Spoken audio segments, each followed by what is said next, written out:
Gol dari Kadek Arel ternyata dibalas dengan begitu cepat oleh Laos. Ya, pemain timnas Indonesia telah mengantongi 3 poin di tangan dan bakal telah menghadapi Laos saat ini pemirsa di Stadion Manahan Solo. Di atas kertas sebenarnya Indonesia punya peluang lebih besar mengalahkan Laos. Tapi ya faktanya hingga menit sekarang Indonesia masih tertinggal 2-1. Ada Bung Anton Sanjoyo, pengamat sepak bola. Selamat malam, Assalamualaikum Bung Anton. Selamat malam, Waalaikumsalam. Makasih Bung, ini diganggu sambil nonton timnas. Kita lihat iya nih. Ada hasil yang sebenarnya jarang-jarang saya lihat sih dari timnas ya Bung Anton. Ketinggalan 2-1 sekarang ini. Apa yang terjadi ya Bung kalau Anda lihat? Ya agak mengejutkan ya sebetulnya 2 gol yang menurut saya itu gol mudah dari Laos ya. Kalau sepengetahuan saya memang ada perubahan di lini belakang kan.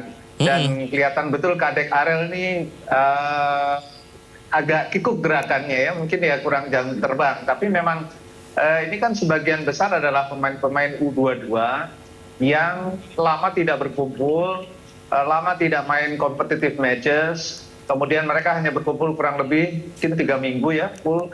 Dan memang chemistry-nya kan ketika menang lawan Myanmar pun chemistry-nya belum kelihatan meskipun menang ya. Tapi memang kalau kita lihat di 10 menit babak pertama tadi memang kelihatan lini belakang di komunikasinya sangat-sangat buruk.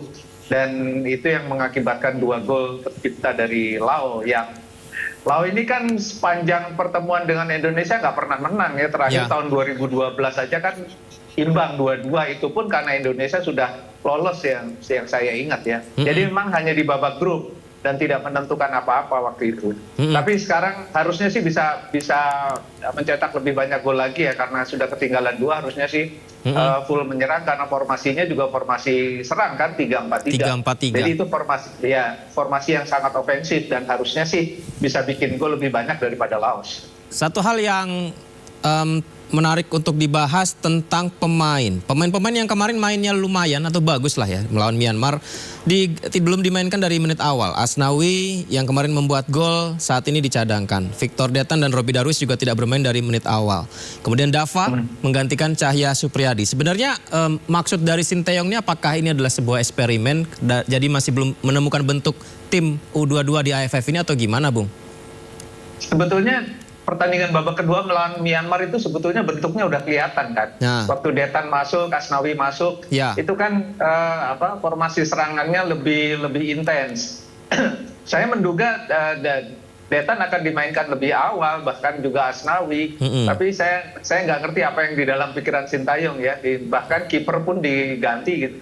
Di lini belakang pun ada pergantian pemain yang menurut saya cukup signifikan, sehingga memang terakhir kelihatan betul komunikasinya nggak jalan. Tapi sebetulnya saya yakin sih dia udah punya backbone-nya. Cuma mungkin karena pertandingan Indonesia masih akan ketemu Filipina, masih akan ketemu Vietnam. Jadi mungkin dirotasi ya. Tapi menurut saya sepengetahuan saya memang tim ini belum punya chemistry yang benar-benar teraduk ya, yang benar-benar sudah ngeblending gitu. Nah ini yang saya lihat mungkin Sintayong juga masih nyari-nyari, tapi sih saya yakin ya dia tidak meremehkan lah, dia memang harus melakukan rotasi, tapi mungkin memang ada sedikit miskomunikasi juga di lapangan, sehingga kemudian terjadi kesalahpahaman yang berbuah gol. Tapi harusnya sih babak ini mungkin setelah 20 menit atau 30 menit harusnya bangkit ya. Karena kualitas pemain Indonesia sih saya yakin jauh lebih bagus daripada Laos. Yang sepanjang sejarahnya memang nggak maju sepak bolanya, kan paling tertinggal memang di Asia Tenggara. Sama satu lagi Bung Anton, yang kerap disampaikan adalah regenerasi sehingga menurunkan mayoritas pemain U22 ya, pemain muda di ajang ini. Tapi bukankah ekspektasi publik boleh ya berharap bahwa kita nggak pernah juara di AFF ini? Nah itu apakah menjadi pertimbangan Sinteyong? Ya kalau regenerasi menurut saya setuju dengan regenerasinya ya, karena kan memang Indonesia ini harus mengandalkan pemain-pemain yang bisa di-breeding sendiri di liga domestik ya. Bukan apa-apa, ini kan sebetulnya kekayaan Indonesia yang paling banyak itu kan sebetulnya SDM kita di sepak bola itu.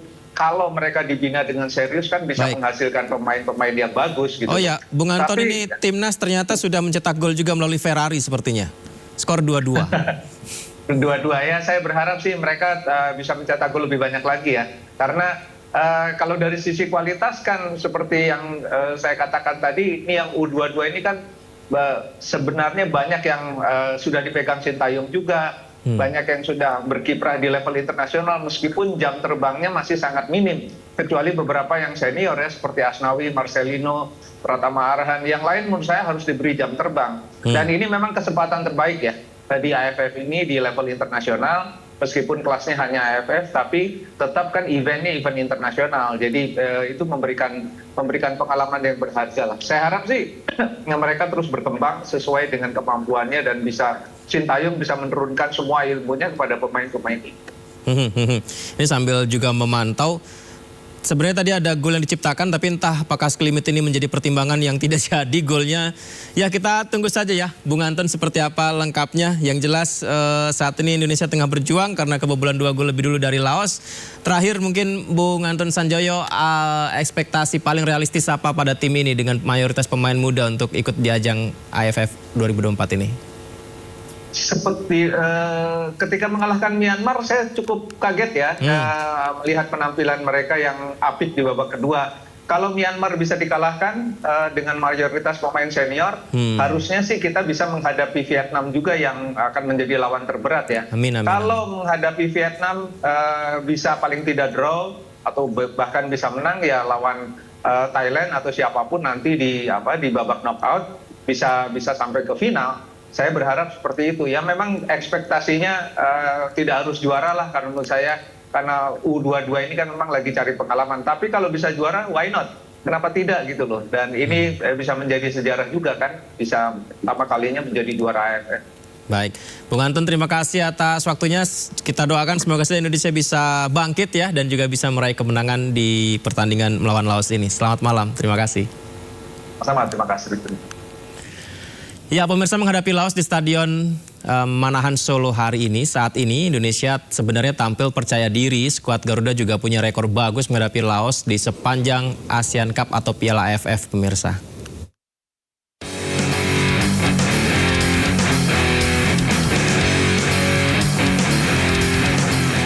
Timnas Indonesia akan menghadapi Laos dalam laga lanjutan Grup B ASEAN Cup 2024. Kedua tim akan bertanding di Stadion Manahan pada hari ini. Pelatih ST kemungkinan bakal menurunkan skuad terbaiknya untuk melawan Laos. Nama-nama pemain seperti Asnawi Mangkualam dan Rafael Struijk diprediksikan bakal menjadi starter. Peluang timnas menang dari Laos tentu bukanlah laga yang sulit. Apalagi timnas sukses meraih poin penuh usai menang tipis dari Myanmar di laga sebelumnya dengan skor 1-0. Sementara Laos telah kekalahan 1-4 dari Vietnam. Di atas kertas Indonesia diunggulkan dari Laos dengan rekor terbaiknya saat pertandingan sebelumnya di Piala AFF. Sejak pertemuan timnas di edisi pertama Piala AFF 1996, Indonesia meraih kemenangan telak 5-1. Dari total 7 pertemuan, timnas Indonesia mengantongi 6 kemenangan.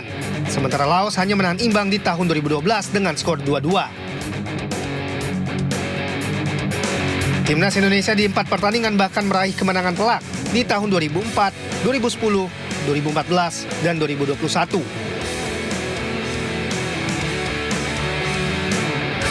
Duel Indonesia versus Laos akan berlaga di Stadion Manahan pada hari ini. Skuad Sintayong diprediksikan bakal tampil percaya diri bersama pemainnya yang mayoritas diisi pemain muda. Laga hari ini nanti menjadi kesempatan emas bagi timnas Indonesia untuk meraih poin di fase grup B ASEAN Cup 2024.